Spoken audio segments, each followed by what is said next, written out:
Oh, hey, uh, we're working on our ribbon cutting, which is coming up for our new BimmerWorld facility in June.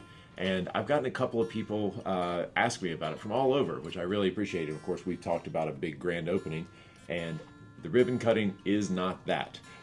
The ribbon cutting is The ribbon cutting is a celebration of our new location here in Pulaski with our employees and our local Chamber of Commerce and local officials who have helped us get here and get settled in.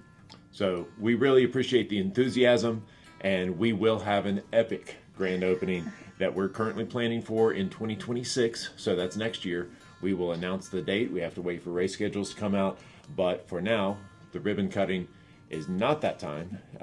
It's really the local celebration, and thanks for the interest. And we're going to tell you all about it. But more importantly, we've got a video coming out with some of the history of 28 years of what we've been doing at BimmerWorld, and we're going to invite everybody to come celebrate that with us next year, not at the ribbon cutting.